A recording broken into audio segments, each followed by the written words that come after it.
Sa video na ito ay ating aalamin ang pinagkaiba ng pronunciation sa Pangasinan at American accent ng mga salitang ating babanggitin. At dahil end of school year season ngayon, kaya ang mga salitang ating babanggitin ay may kinalaman sa end of school year. Handa ka na ba? Ang unang salita ay graduation, graduation, graduation. Graduation, graduation, graduation. Middle, middle, middle. Medal, medal, medal. Ribbon, ribbon, ribbon. Ribbon, ribbon, ribbon. Spits, spits, spits.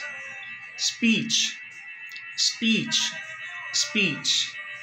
Tuga, tuga, tuga. Toga, toga, toga. Stage, stage, stage. Stage, stage, stage. Diploma, diploma, diploma.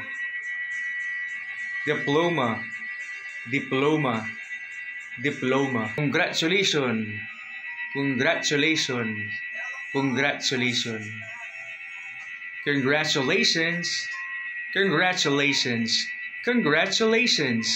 Kaya ngayon, nalaman mo na ang pinagkaiba ng American accent at Pangasinan accent. Kaya naman, follow for more.